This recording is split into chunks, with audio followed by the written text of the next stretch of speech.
Hamas ने हाल ही में अपने लगभग 7,000 लड़ाकों को गजा में दोबारा तैनात कर दिया। स्थानीय सूत्रों के मुताबिक इसका मकसद उन इलाकों पर फिर से नियंत्रण हासिल करना है जहां हाल ही में इजरायली सेना पीछे हटी थी। यही नहीं, हमास ने 5 नए गवर्नरों की नियुक्ति भी की है जो सभी सैन्य पृष्ठभूमि से आते हैं और पहले हमास के सशस्त्र विंग में कमांडर रह चुके हैं। सूत्रों के अनुसार हमास ने यह आदेश फोन कॉल और टेक्स्ट मैसेज के जरिए जारी किया, जिसमें कहा गया कि गजा को अपराधियों और इजरायल के सहयोगियों से मुक्त करो। लड़ाकों को 24 घंटे के भीतर अपनी रिपोर्ट देने का निर्देश दिया गया। इसके बाद गजा के कई इलाकों में हमास के लड़ाके सिविल कपड़ों में और कुछ पुलिस की नीली वर्दी में गश्त करते हुए नजर आए, लेकिन हालात अचानक बिगड़ गए। गजा सिटी के सबरा इलाके में हमास के विशेष दस्ते के 2 सदस्यों को गोली मार दी गई। उनके शव सड़क पर छोड़ दिए गए, जिससे गुस्से और तनाव की लहर दौड़ गई। अब इस बात की आशंका है कि हमास इसका जवाब बड़े पैमाने पर दे सकता है, क्योंकि संगठन ने उस इलाके को घेर लिया है जहां करीब 300 बंदूकधारी मशीन गनों और विस्फोटकों से लैस होकर छिपे होने की खबर है। ये घटना तब सामने आई है जब मध्य पूर्व की धरती पर एक बार फिर शांति की कोशिशें हो रही हैं, लेकिन इस शांति की कीमत किसे चुकानी होगी, ये सवाल अब भी खड़ा है। इन घटनाओं के बीच एक नाम है जो इस पूरे विवाद और शांति प्रक्रिया के केंद्र में है, वो है मारवान बरघौती। कई लोग उन्हें फिलिस्तीन का नेल्सन मंडेला कहते हैं तो कुछ उन्हें खतरा मानते हैं।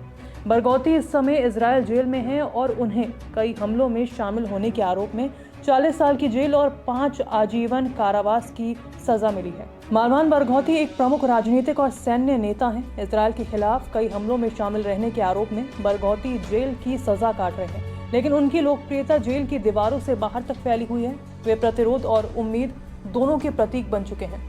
बरघौती की पहचान एक ऐसे नेता की है जो फतेह और हमास जैसे विरोधी धड़ों को जोड़ सकते हैं। कई युवा, विपक्षी समूह और राजनीतिक विश्लेषक उन्हें पैलेस्टीनियन मंडेला कहते हैं। शांति वार्ता के मौजूदा दौर में हमास ने बरघौती की रिहाई को अपने प्रमुख शर्तों में शामिल किया है।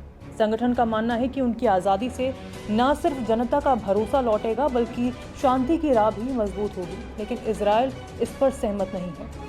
प्रधानमंत्री बेंजामिन नेतन्याहू और उनके सहयोगियों ने साफ कहा है कि बरघौती को छोड़ना आतंकवाद को इनाम देने जैसा होगा। इजरायल का रुख सिर्फ सुरक्षा का मुद्दा नहीं बल्कि राजनीति से भी जुड़ा है। नेतन्याहू की सत्तारूढ़ पार्टी और दक्षिणपंथी धड़े बरघौती की रिहाई को कमजोरी की निशानी मानते हैं। वहीं हमास को लगता है कि अगर बरघौती आज़ाद होते हैं तो उन्हें न सिर्फ राजनीतिक लाभ मिलेगा बल्कि अंतर्राष्ट्रीय स्तर पर भी उनकी स्थिति मजबूत होगी। आपको बता दें कि मारवान बरघौती न सिर्फ जेल में होने के बावजूद लोकप्रिय हैं बल्कि वो कई राजनीतिक धड़ों को एकजुट करने की क्षमता रखते हैं। वे जेल में है, लेकिन उन्होंने लोकतंत्र और 2 राज्य यानी कि 2 स्टेट सॉल्यूशन की वकालत की है। बरघौती की पत्नी फतवा बरघौती ने उनके लिए freedom for Marwan Barghouti the Mandela of Palestine नाम से वैश्विक अभियान चलाया था। उनका संदेश साफ है, बरघौती की रिहाई सिर्फ एक व्यक्ति की मुक्ति नहीं बल्कि संवाद और लोकतंत्र की नई शुरुआत होगी। विश्लेषकों का मानना है कि बरघौती की रिहाई समझौते की दिशा को बदल सकती है। अगर वार्ता जारी रहती है तो उनकी रिहाई से हमास को अंतर्राष्ट्रीय और स्थानीय स्तर पर एक बड़ा राजनीतिक फायदा भी हो सकता है। इससे हमास का समर्थन बढ़ेगा, संवाद की स्थिति भी मजबूत होगी, लेकिन ये आसान नहीं है। फिलहाल दोनों पक्षों की जिद के बीच ये शांति प्रक्रिया अधर में लटकी है। गजा में बंदूकें अब भी दहाड़ रही हैं और दुनिया एक बार फिर सोच रही है, क्या मध्य पूर्व में सच्ची शांति कभी लौट पाएगी या हर समझौते की कीमत किसी और बरघौती को चुकानी पड़ेगी। नमस्कार, मैं हूं मानक गुप्ता।